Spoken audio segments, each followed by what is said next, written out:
morning, everyone. Welcome to this morning's Decode session. This is called AI-Driven Customer Experience, Personalization at Scale. My name's Dean Ramsay. I'm Principal Analyst at TM Forum. I head up Research and Media.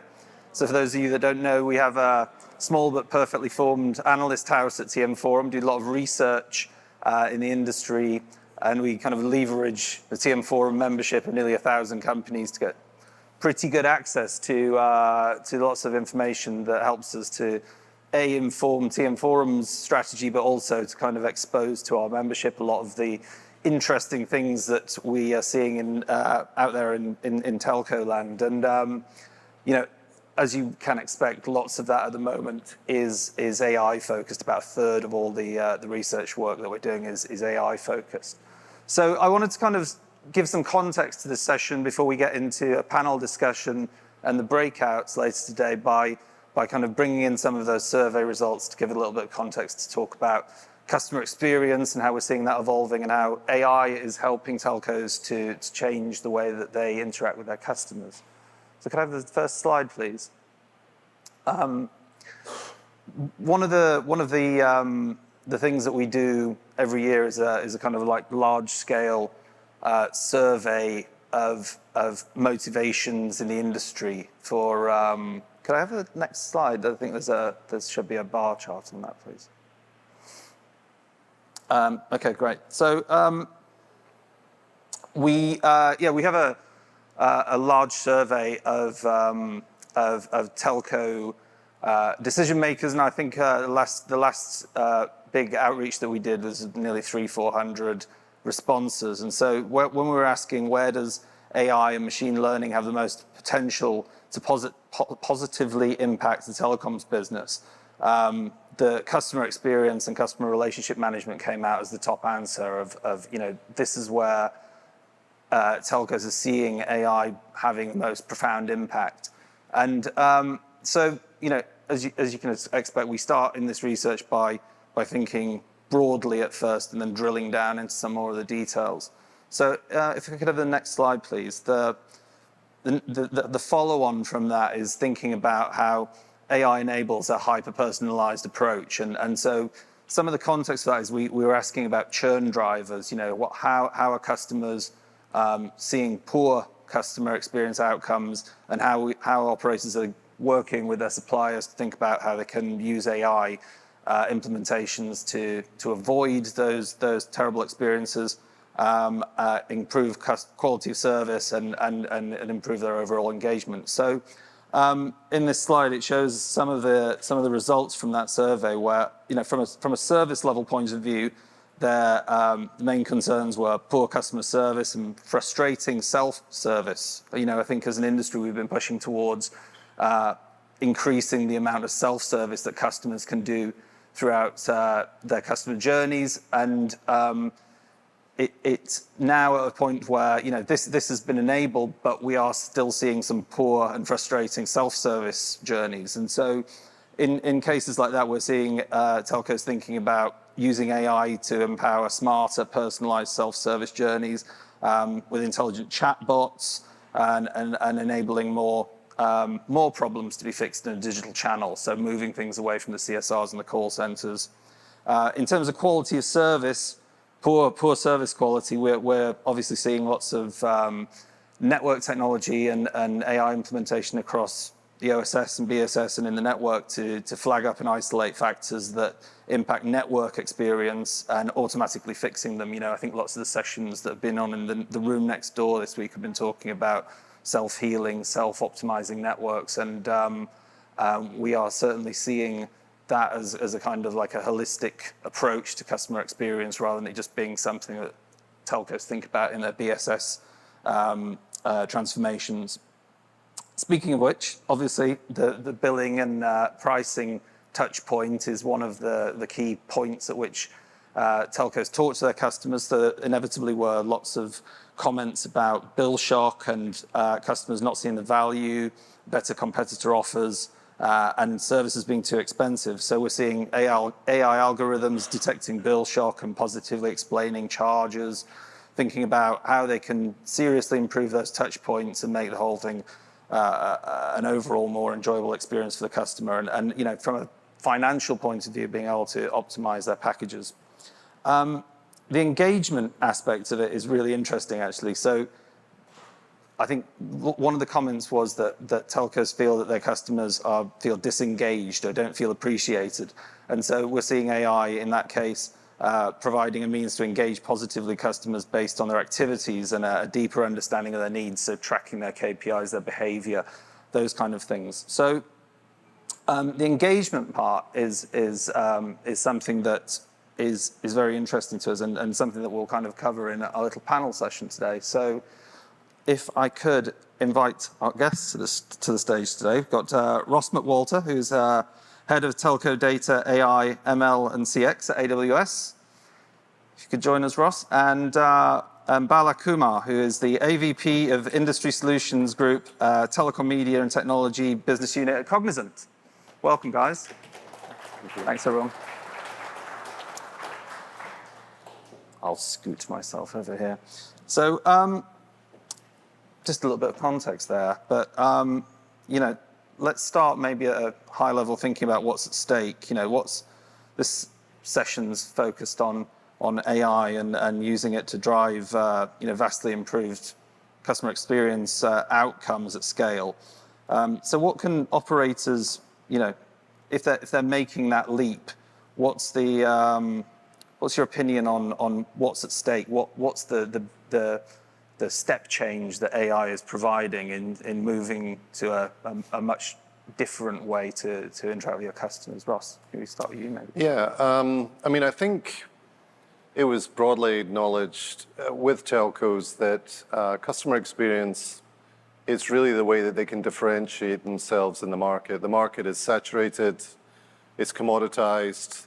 So how do you really attract customers when you're working in that environment? So I think they understood the importance of it. I think that the areas that we can now transform this is, for example, one of the things you mentioned, truly getting to the segment of one, which really is hyper-personalization around meeting the customer where they are at the right time with the right offer. And I think now we're starting to see with generative AI, we can really leverage that kind of customer 360 in an effective way and really tune the messaging based on past interactions, the tone and kind of content that customer wants, and then measure where in the customer journey we should engage, right? So because a lot of this is around engaging at the moment where a customer either wants to buy or the point where you want to actually retain that customer and then make the right treatment or the right offer to the customer. So I think those areas around hyper-personalization across the journey are key, in both retaining customers, but also upsell, cross-sell, and ultimately acquisition as well. Yeah, and the at-scale part is important, right? So yeah. I think vastly increased number of KPIs that are tracking and sentiments and a whole raft of things. Yep. And so being able to crunch that data in real time and produce actual insights from it rather than just collecting data, storing it somewhere and not doing anything with it. Right, exactly. Yeah. So, Bala, how are you seeing that with Cognizant? Yeah, so for us, it kind of boils down to a couple of things, Dean. One is, what is the persona that we're trying to address? And then what is the contextual relevance that we are trying to personalize for that persona, right? And then, of course, the data model and the technology model maturity as well comes into it. Now, I'll give you one example, right? So there are multiple personas. It could be the customer, the enterprise customer, consumers, even employees, and so on and so forth. This morning, one of my colleagues was just talking over the coffee table that there's a storm up Florida, and he got notifications from his utility companies, energy companies, etc. But he didn't get a notification from his telco provider, right? Though that kind of access to data is available. So getting to that, like Ross said, getting to that customer at the right point is important. For us, simply put, we try to solve a problem of, kind of taking a day -1 to day 3 scenario to scale up, getting to the right business problem statements that we want to solve. One example is, how do we use telemetry data that streams from customer premise equipment and try to predictively and preemptively address a customer problem rather than wait for an outage to occur or so on and so forth.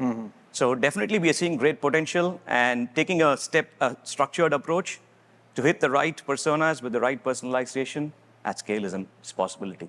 Yeah. And so you mentioned data points, and I think this is kind of at the heart of the matter, really. And so what are you seeing in kind of the insights that are derived from those, and bringing together things, from external data sources like a weather report? Absolutely. This is kind of, if we'd have talked about this 5 years ago, the room would have said, well, that's just fantasy. But it seems like we're at the tipping point where adding data from external sources, picking up customer KPIs, bringing them all together to build these personalized market of one kind of services is actually a genuine reality. Absolutely, yes. So I'll give you one example, right? For us, AI kind of needs to go through the entire value chain, and then the value of AI, the impact that it can create, to really manifest. One example is, personally, I was involved in launching an experience for agriculturists in India. 1.4 billion people, largest industry in the country, agriculture. A case of personalization that we did was utilize geospatial data, utilize data from the farms. Of course, we sensorized farms, and then try to create an edge analytics using some NVIDIA technologies, create data from the pictures and all the feeds that come through camera, etc., in the farms, triangulate all of this, and we were able to address one of the most important problems in that area, agriculture, which is to eliminate infested plants, right? Plant infestation, rodent infestation, etc., to eliminate. That saved a ton of investments for the farmers, because at the right point in time, when they find that there is an issue with the cropping, they can isolate it and save the rest of the crops. Yeah. So that's one example of kind of triangulating the data is available, get it all together, solve a very relevant problem at the right time. Yeah. And Ross, I guess AWS doing clever things with data is at the heart of your business. I remember in Copenhagen this year, you had a load of demos up there on that top floor with just some really incredible, mind-blowing things that you were doing. How does AWS's ability to use data and use AI to manipulate that data? What are the kind of key things that you're seeing being collected, and were there any kind of insights into use cases or something that you can get? Yeah. So obviously data is key, and one thing we help customers with is preparing that data. We probably heard from a number of people this week the concept of data products and producing something that is high quality, much like any other product, fit for purpose, value to the business.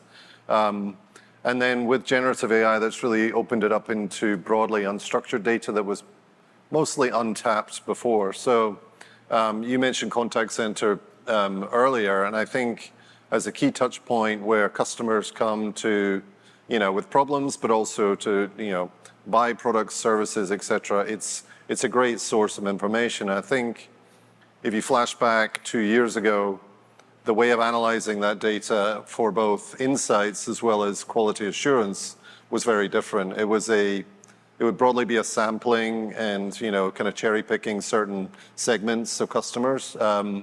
Now you kind of turn that paradigm upside down, and you can really analyze all of that information and very quickly synthesize and reason across it to get those insights out, which can be then actionable for both what do customers want, what do they like, but also what are the problems, how did we fix them, and can we actually automate some of that?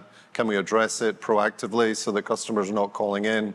So I think that's why we see a lot of focus in contact center, because there is that wealth of information, and the impact's very measurable as well. It's very defined metrics in the contact center environment that this impacts. So they can measure the ROI, the impact of the technology to the business as well, which is becoming more and more key when we talk about the value of Gen AI to the business. Yeah, and I guess there's that operational efficiency angle on that. Heard a lot of stories this week about Gen AI's impact on that in the customer-facing roles of CSRs and the call center.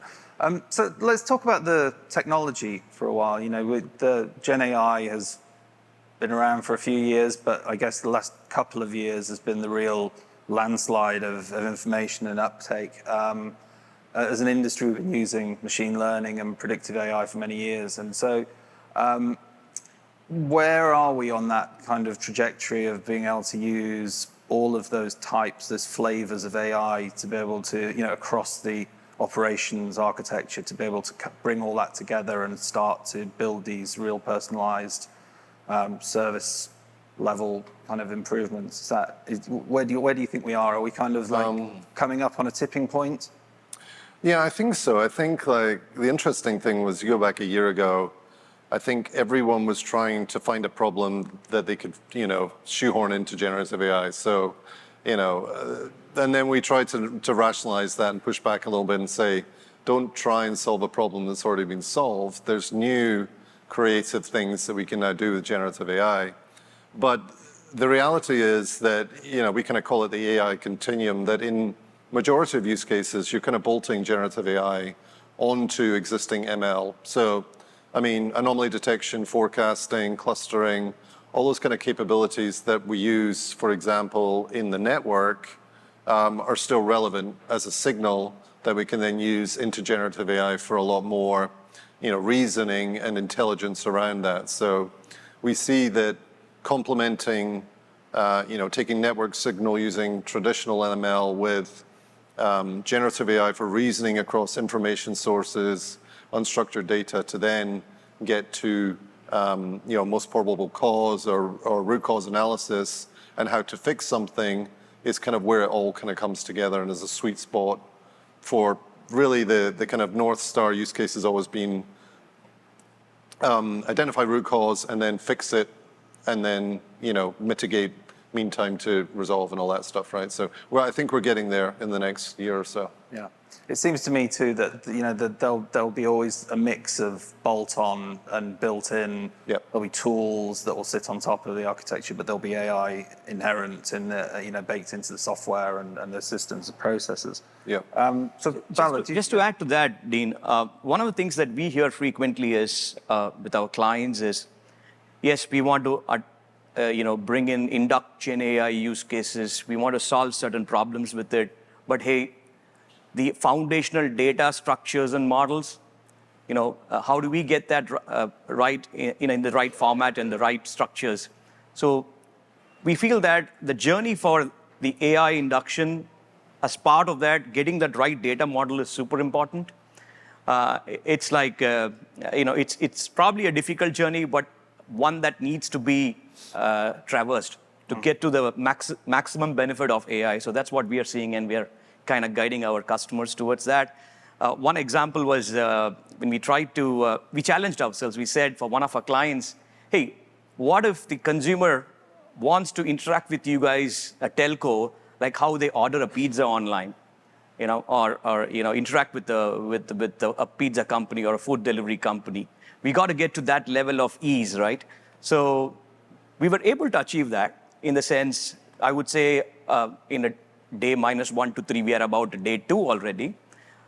So yeah, the foundational, getting that foundational data element right, the triangulation of the different data sets, and then making sure the right induction of AI happens bolt on top of it. Yeah, makes sense. So let's talk briefly about challenges. I know the obvious answer to implementation of AI is the way that telco's data is stored and legacy environments and things like that. What are you seeing as kind of other, more niche and kind of maybe a little more interesting for our audiences, the big challenges that you're seeing telcos when they're trying to radically change their CX with AI? Yeah, I mean, I think, there are common challenges with the adoption of this technology that, it's not just CX, but I mean, obviously it's legal implications. We saw a fair amount of friction as we kind of move through the adoption of generative AI, because each model generally has got an end user license agreement. Telcos traditionally will not like ad hoc make agreements with third-party companies that they don't have some formal legal agreement with already, right? So it makes sense that there's some hesitation there, and that's really pushed back on some of the adoption early on, and there's still concerns about data and legal. I think the other thing is around quality and mitigating hallucinations, truthfulness, all that stuff, right? So that comes into measurement and evaluation of the models applied to the use case, right? So how do you actually make sure a model is fit for production and kind of meets the kind of the quality of that production use case? So that's where some POCs get stuck, and certainly if they're not tied to the strategic value that you're trying to achieve, then there can be problems there. So, we can help with that, but I think it's, going from tinkering into production has been a challenge for a lot of organizations. So I think that's a friction point. Yeah. Does that ring true? Yeah, definitely. Just to summarize on that, see, we are very cognizant of the regulatory measures, etc., and try to be non-intrusive. But again, we try to access the customers' interactions with the storefronts, their billing data or inquiries, etc., and bring in some level of personalization through that. Obviously, the accuracy is something that we keep working on. For example, we try to bring in a chatbot-based automation for self-service for our clients and try to get relevant promotions in front of them. It's a start. The accuracy is something that we're still working on to, get to a stage of that makes the customer really happy and makes it really relevant. So the non-intrusive part of it, still trying to get a result, is a balance that we're keeping cognizance of. Great. Okay, thank you. Well, thank you very much.